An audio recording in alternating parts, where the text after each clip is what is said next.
Hi, everyone. Welcome to Speak Up podcast, and I'm Erika, your host. This is our friend Dave. Welcome, Dave. Well, thank you, Erika. It's great to see you. It's nice to see you too. Welcome to the show. Would you be able to tell us a little bit about yourself and what you do, maybe? Sure. My name is Dave Rogers, and I'm currently living in Canada after 33 years away, where I spent time in Japan and Hong Kong and Singapore, primarily in the finance industry and also as an entrepreneur. I'm currently an elderly caregiver, a grief coach or counselor, therapist, and I am a writer. And so I'm really enjoying the time with elderly folks and working with people in mental health and mental illness and assisting the communication to allow more compassion and empathy to come into our daily life. Ooh, that's so awesome. That's really exciting.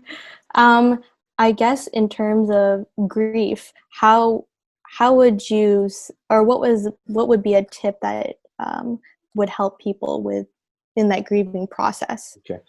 My first tip about dealing with grief is to invite people to be curious about grief.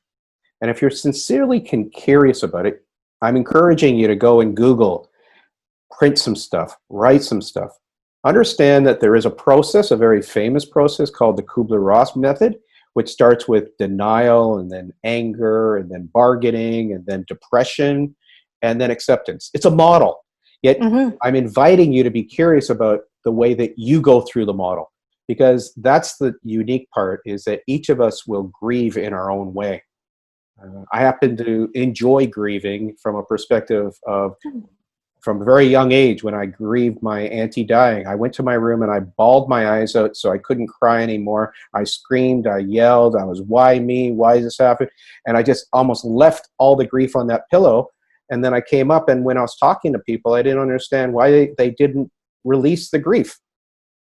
And she became an angel to me, like a star. And I prayed to her and I talked to her.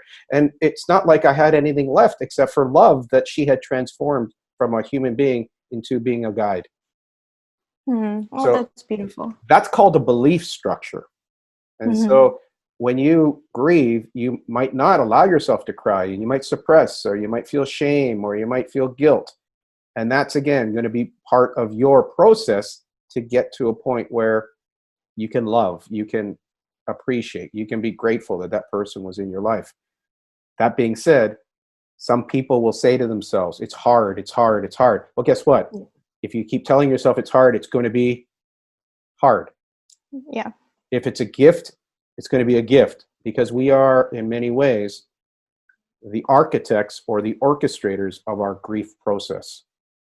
And some cultures do it brilliantly. They celebrate. They allow the body to be cleaned, and there's music, and there's dance, and there's crying, but then there's also celebration.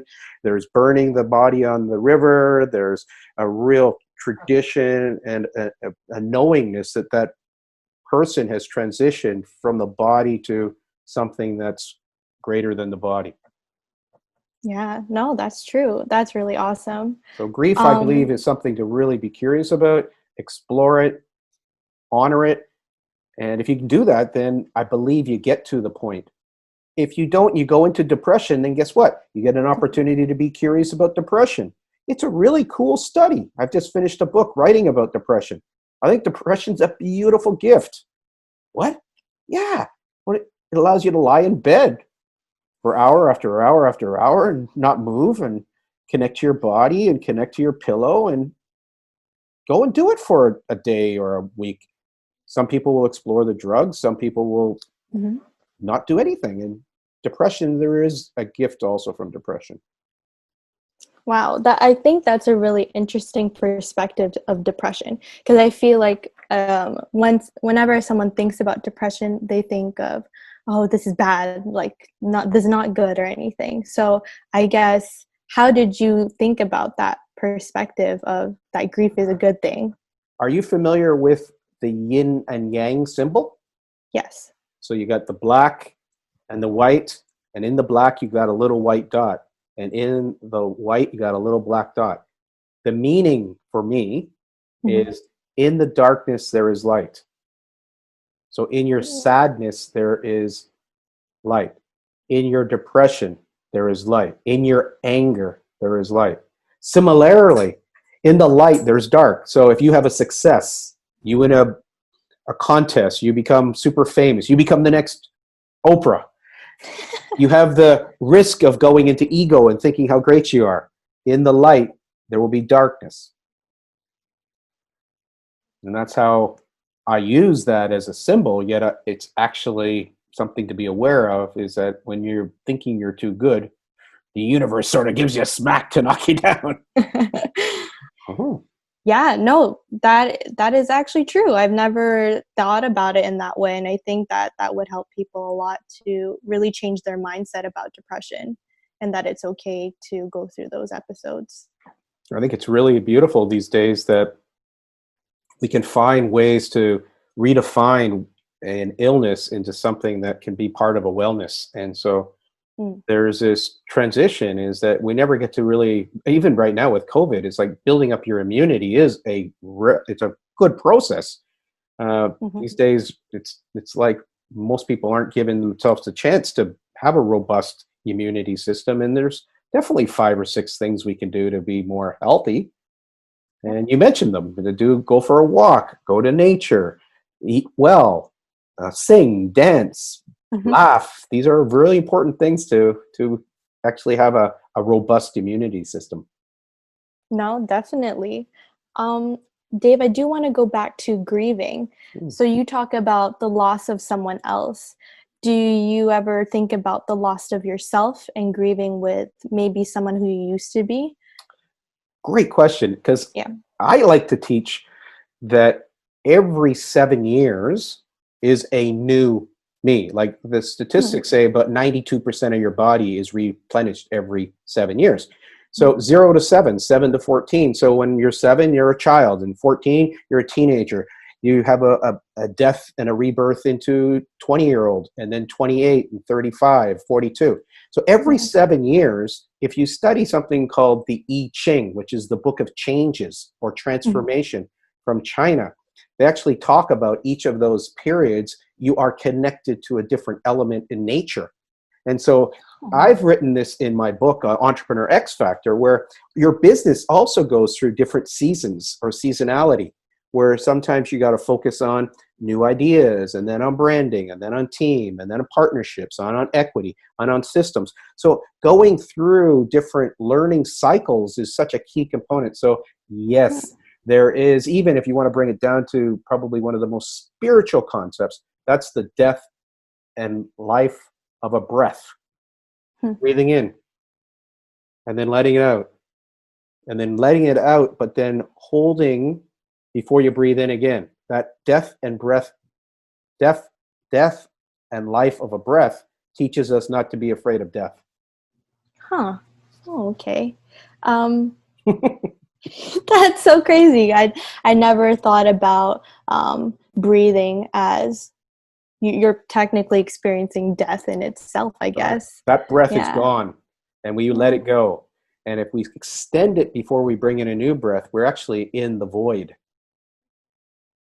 And that can be very empowering. So we don't worry that we're not going to be able to breathe again. We actually have a new relationship with breathing, and that is such an important part of being calm, of having peace, of having tranquility, is being present to our breathing, our thoughts, our feelings. And again, I'd love this to be taught in school. Unfortunately, again, I am encouraging schools to do this. In Malaysia, I was part of the first entrepreneur school for kids, and we used to teach this. We used to teach kids about wellness and about mental health and about breathing and about Tai Chi and about different ways of communicating with our environment. That's awesome. I think that growing up, no one is me, I wasn't taught meditation or mental health or anything. And you kind of just experience it and you're like, what's happening to me? What am I going through? So I guess in Canada, how do you think how will that be implemented into our system? Like, what are some ways that that can even happen here. Well, I think having this podcast with you, you never know. Seriously, because That's true. you've got a book right now. There's a possibility that you will go and share your books, some of your stories, some of your wisdom with different schools. Or maybe next year we'll start a little community. I was part of a community that started the Asia Professional Speakers Association. And so Oh, we have now some members from the Philippines who are part of that. We might start something next year, a movement for mental wellness, and we go and we do talks at schools, and we bring in some of these practices that give kids the opportunity to understand that they're going to have changes. And it's good that from 7 to 14, you're going to have many changes. Letting hmm, go is really important. You don't want to behave like a 14-year-old when you're 21. And yeah. we actually have to let go of some of our beliefs. And that's the biggest challenge for me with my age right now, is that I have to let go of many of my beliefs that I've been holding for 30 years or 40 years. Some people will say that's hard to do. I'm not saying it's hard to do. I'm finding it to be quite humorous. That's interesting. Mm. Um, I guess in terms of letting go and letting go of beliefs, how would you say letting go of toxic people in your life? Because I think that that's like a conversation that people are like, let go of all the toxic energy in your life. Yeah. And I depending on who says it, would yeah. be it would depend on how hard I'd like to hit that person. Because I don't believe it. I believe that if you remove all the toxins, you don't build any immunity. I would be engaging you Huh. to be curious to engage that person differently. I love dealing with toxic people because if I can find the antidote for them, they can become some of my best friends. Now, where that's talked about is in wealth creation. Oh, remove all. No, but guess what? Some of the toxic people are the ones that raise your standards. They're the ones who are about uh, uh, quality control. When Steve Jobs was putting together the Apple, like he was toxic. He was a devastating person for weak people, but for people who wanted to be the best, you actually want people that are going to challenge you. So that's the beautiful thing, is that communication and curiosity will often shift. If I have a toxic person, I'll try actually be curious on getting along with them, seeing the world from Hmm. their perspective. They're Hmm. often what are called outliers. They're often the people that are contrasters. So when you say that that's blue, they'll say, no, it's purple, because they're seeing it through a different eye. They're great in a team to be that person who is in charge of quality control or customer systems, or someone, if they're doing that, they're really good at. And sometimes you want the people who aren't necessarily the best communicators because they're direct. That's true. I guess it's about balance and seeing different perspectives of other people. Balance is an interesting word because it's Uh, a misunderstood word, because at balance people think you're walking on a tightrope. No, balance is being able to go and still having some mastery. So Bruce Lee was very good at balance, but it was a dynamic balance. So when he's dealing with someone like Kareem Abdul-Jabbar, who's like 7'5", he can't even kick his head. He's going to fight him differently, or he's going to engage him differently. So if you are present, if you're respectful, you can deal with toxic people.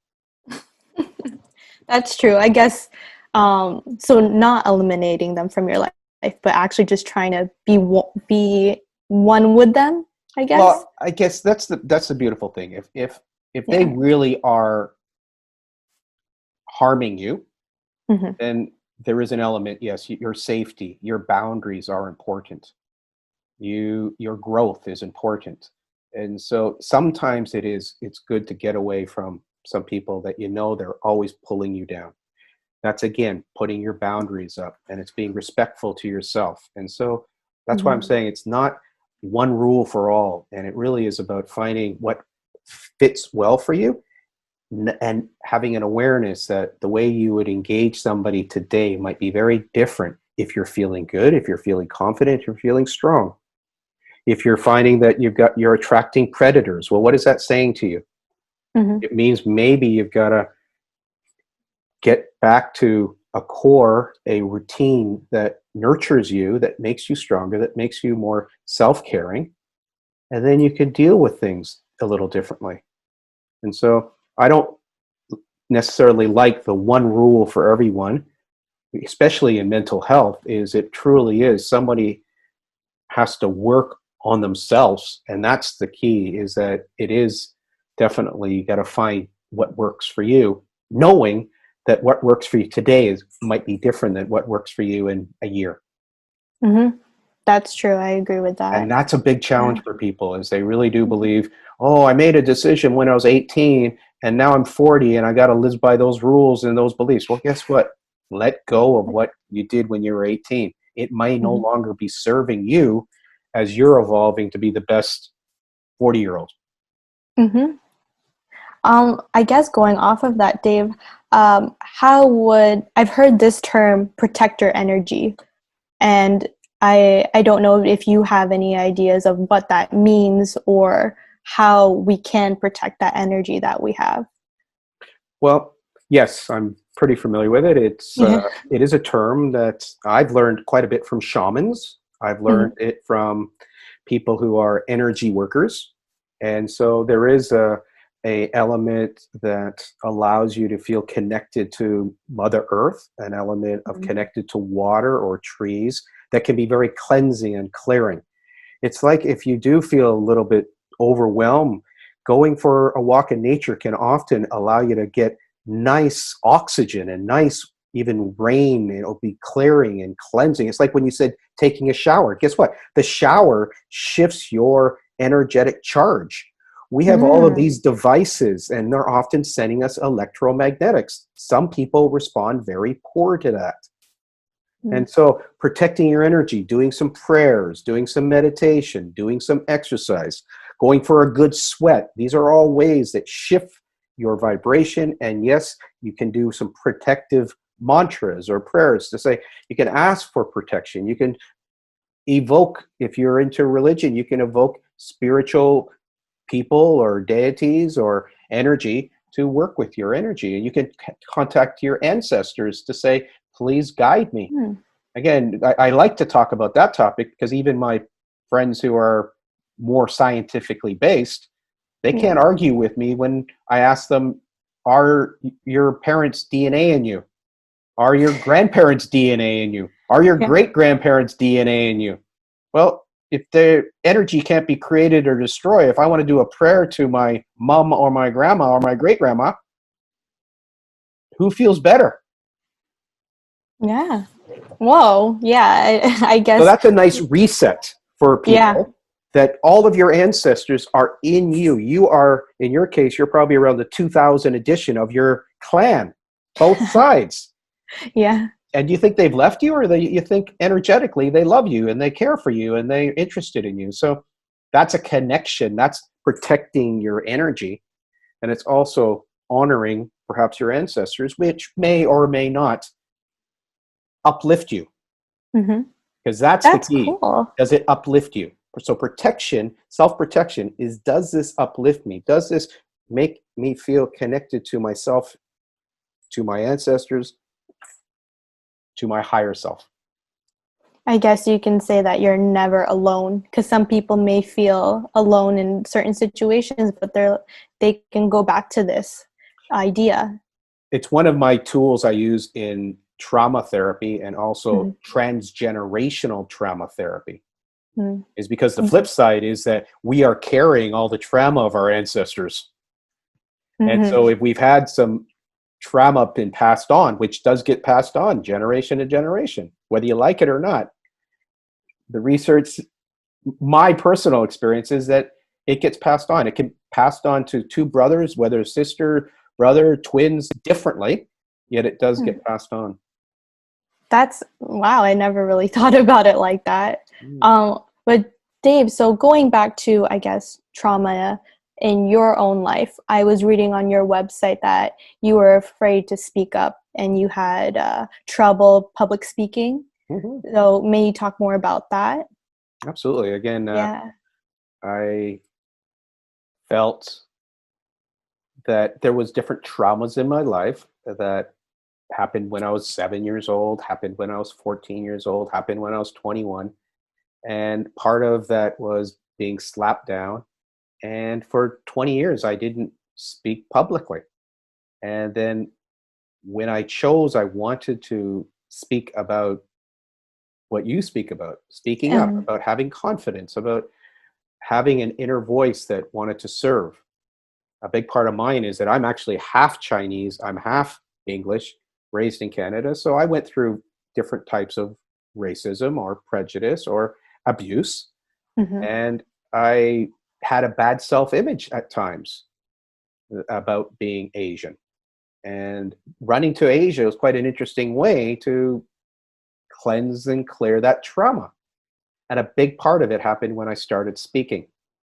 And it Mhm. was helped by a mentor who guided me and someone who challenged me. And then I was able to connect with a honesty, a sincerity, a vulnerability, Mhm. a letting go of the shame, the embarrassment. And then it just allowed myself to express myself. And even if you look over my right hand shoulders, that's some art that I just recently went to. Is that at 8 years old, my art teacher said I had no talent, gave me a C minus, and it was traumatic for me.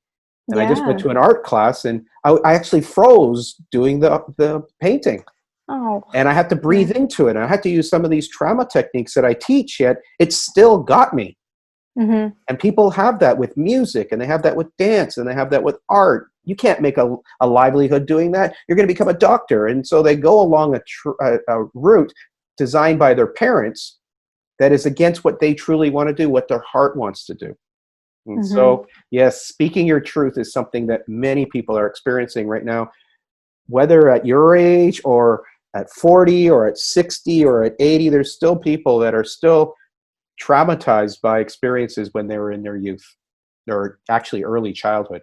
Age 3 to 8 traditionally is when I do timeline therapy with people. I go back to those first experiences when something that might seem so small to someone else, it left a traumatic cord. It's like a cord was severed, and we Mhm. can re-energize it by expressing our creativity, our service, our care, our compassion. People's lives can change like that. Wow. So Dave, do you have tips on how you transition from speaking up? You said you had a mentor that really helped you be able to be yourself. Well, one of the ways was Mhm. actually an organization called Toastmasters. Oh, And okay. I thought about going for about 17 years while I was still in finance, but I never did. And then I finally went. I had one club that was very close to my office that made it Mhm. easy for me to go. And I went to another club that was actually in the countryside in Singapore, and it was mainly a local chapter. And so I was going to two classes, and that allowed me to prepare speeches, improve my presentation skills, my confidence. It was fun because there was competitions, and I happened to do pretty well at them. Ooh. And then actually, I became very curious about, could there be a career in this? And so then I Mhm. contacted 29 friends, and we all put money in, and we started the Asia Professional Speakers Association. And within 6 months of that, actually, I was speaking in front of 5,000 people, being the MC for Robert Kiyosaki. Wow, that's crazy. Yeah, Yeah. and mm, Would you ever think that that would happen to you? well, I not because when you go from fear into stepping through the fear, there's a liberation. And Mhm. then again, and since that time, I've had the privilege of working with different people all around the world, and pretty famous ones. I've built quite a few businesses. I've invested in about 30, 40 businesses, and most of them failed, to be very honest with you. Mhm. Yet between the starting and the ending, whether selling it or having to close it, there's many ups and downs. And that's the beautiful thing about life, and speaking and doing what you might be afraid to do is Mm. it sort of like that which represents our heartbeat. Yeah. And it's some of the lows is often when we get some of our richest experiences. Mm. That's true. And that's in relationships. I think relationships is a really important topic, and I know Oh, yeah. you might talk about that in the future in your podcast, because it's a very it's what makes our life so rich are some of the great relationships and some of the not so great relationships. because it allows us to be expressive and vulnerable and sometimes hurt. Yet from that hurt, we also learn to be more loving and caring to ourselves and then to others. Yeah. No, in relationships, I feel like you really learn a lot about yourselves. Yeah. And then sometimes you're in that relationship for so long that you get stuck in a certain idea or forget certain things about yourself as well. And this is the transition, Yeah. is that's why the I Ching, the book of changes, is bringing into this awareness that every 7 years we go through a change. It's like a metamorphosis. Yeah. And if people in a relationship don't evolve in a similar way, they're not going to evolve in the same way. It's a respectful way of honoring someone else's journey. And that's what a big challenge with relationships tend to be, is that we get into control dynamics, we get into power plays, we get into fear, loneliness, and most of our emotions are amplified in those type of relationships. Yeah, that's awesome. Thank you so much, Dave. I would love to have you back as a guest on my podcast, and we can talk about all these other topics. I'm sure you have so much experience that can really benefit the listeners. Thank you so very much, and best of luck with your podcast. Again, you want to announce how everyone can reach you, and if we share it with different avenues that they can find you in podcast world. So you can find me, Speak Up Erika, on YouTube, Anchor, Spotify, SoundCloud, and also Instagram. And Dave, would you like to share some ways that people may be able to reach out to you if they have any questions? On YouTube, it's a continual shift. Make shift happen, because in life, shift will happen. And a podcast that I've been experimenting with a wonderful 20-year-old entrepreneur is Shut Up, Listen Up podcast. And that's been a lot of fun to experience the world through the eyes of a 20-year-old. Thank you so much, Erika. Thank you so much, Dave. Bye now.